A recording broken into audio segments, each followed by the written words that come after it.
Hey everyone, and welcome. So let's talk about something big, building a brand new home right here in the Tri-Cities.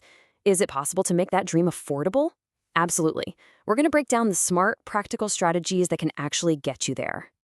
And come on, let's be real, this is what pretty much everyone thinks, right? You drive by a new house going up and your first thought is, wow, that must cost a fortune. It feels so out of reach. And honestly, that feeling right there, it's what stops a lot of people from even starting to dream.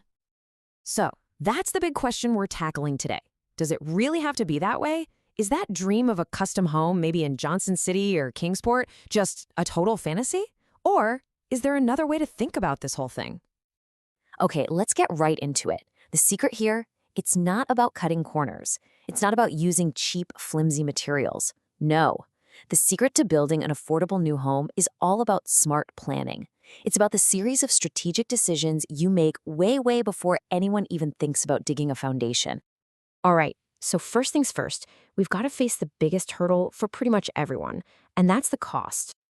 And to really get a grip on that budget, we have to decode the numbers, make them a little less intimidating. So the first term you're going to hear thrown around all the time is cost per square foot. I love this analogy. Think of it like the price per gallon of gas. It gives you a starting point, right? But the total you pay at the pump depends on how big your tank is and if you're putting in regular or premium fuel. Same idea here. And right here in our area, the Tri-Cities, you're typically looking at a range of about $150 to $225 a square foot. Now, where you fall in that range, that is 100% up to you. It all comes down to the choices you make. Everything from how complicated your floor plan is to what kind of countertops you decide on. So, where is all that money actually going? Well, take a look at this. A huge chunk, 40%, goes to interior finishes. And this is so important to understand because that right there, that's the part of the budget where you have the absolute most control. Okay, this leads us to that classic debate. Is it better to build new or just buy an existing house? And the answer isn't as simple as just looking at the price tag. It's really about the total cost of ownership over the long haul.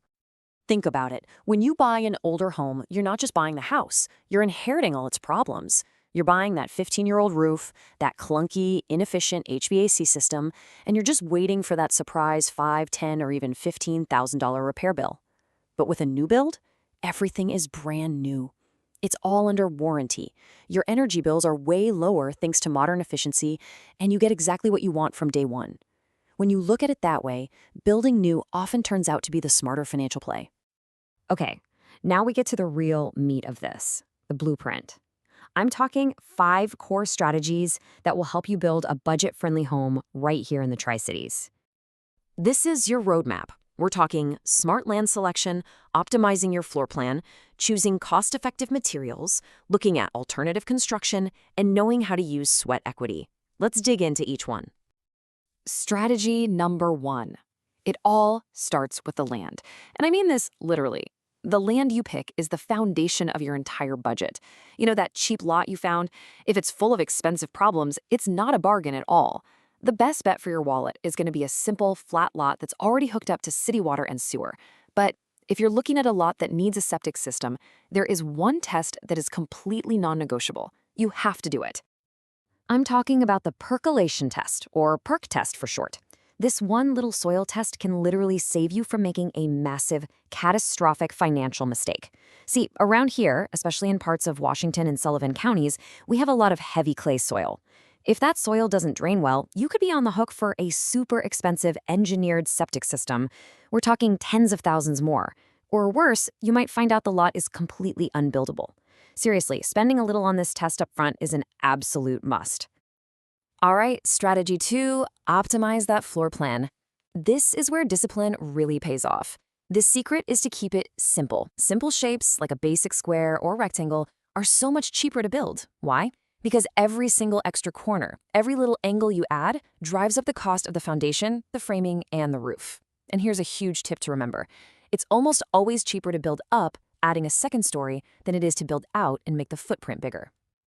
Okay, let's talk materials. And I want to be really clear here. Cost-effective does not mean cheap. It's about being smart. It's about picking modern, durable materials that give you the best bang for your buck. For example, you can get luxury vinyl plank flooring that looks incredible, just like hardwood, but for way less money. Same goes for countertops. Some of the high-quality laminates out there today look amazing and can save you thousands over granite or quartz. And for our last couple of strategies, let's think a little outside the box. First, consider alternative construction. Things like barn dominions can give you huge open spaces, or you could look into a modern, super efficient modular home. And then there's good old-fashioned sweat equity. You can save some serious cash if you're willing to do the painting, the landscaping, or even just the daily site cleanup yourself. But, and please hear me on this is a huge warning. Do not mess with the electrical, the plumbing, or the HVAC. Leave that stuff to the licensed pros. It's not worth the risk or the cost of failing an inspection. Okay, so you've got your plan. Now you need the right people on your side. Let's talk about assembling your dream team, your builder and your lender. When you're looking for a builder, I want you to remember something really important. The cheapest bid is very often a giant red flag. You're looking for value and transparency, not just the lowest number. So what do? First, verify their license with the state. Then, talk to their last 3 clients. Ask them point blank, did you stay on budget? How did they handle problems? And always get a detailed estimate, not just some numbers scribbled on a napkin. A great place to start looking is the Northeast Tennessee Association of Home Builders. Now, financing a new build is a little different than getting a regular mortgage. You'll probably be getting what's called a construction-to-permanent loan. Basically, it starts out as a line of credit that you draw from while the house is being built. You only pay interest on what you use. Then, once it's finished, it just flips over and becomes a normal mortgage. My best advice here, go local. Work with the banks and credit unions right here in the Tri-Cities. They do these loans all the time, and they know our local market backwards and forwards. So we've gone through the costs, the strategies, the team. Now it's time to bring it all home and talk about making it happen. Look, building an affordable home here in the Tri-Cities is not some myth. It's real. It is absolutely achievable. But you have to know, it's not a sprint, it's a marathon. It's the result of making one smart, informed decision after another, all the way through the process. If you follow these principles, that dream of a new home is truly within reach. It can be your reality. So that just leaves one question. What's your first smart decision going to be?